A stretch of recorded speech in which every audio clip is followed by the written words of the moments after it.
Welcome to playing channel. இன்றைக்கி நம்ம என்ன பார்க்க போகிறோம்னா ஒரு குட்டி ஸ்டோரி தான் பார்க்க போகிறோம். வாங்க வீடியோக்குள்ளே போயிடலாம்.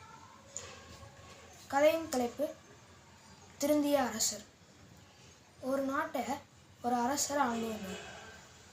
அவரோட ஆட்சி ரொம்பவே கொடுமையாக இருந்துச்சு.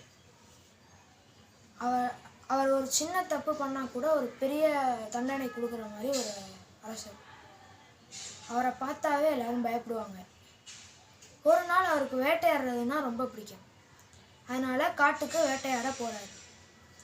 சில நாட்கள் கழித்து திருப்பி வராரு. வந்தோடனே சபைக்கு எல்லா அமைச்சர்களையும்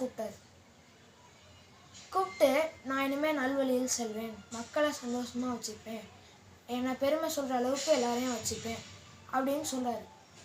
சில நாட்கள் கழித்து அதே மாதிரி நடக்குது. எல்லாரும் மகிழ்ச்சியாக இருக்காங்க. அப்புறம் ஒரு அமைச்சருக்கு மட்டும் ஒரு சிந்தனை வந்துக்கிட்டே இருக்கு.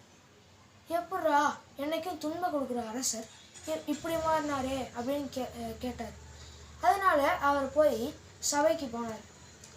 அரசர்கிட்ட, அரசரே எப்படி நீங்கள் இந்த மாதிரி மாறினீங்கன்னு கேட்டோன்னே அரசர் அப்போ சொன்னார், நான் ஒரு வாட்டி காட்டுக்கு போனேன்ல, அப்போ ஒரு நாய் நிறைய துரத்துனதை பார்த்தேன்.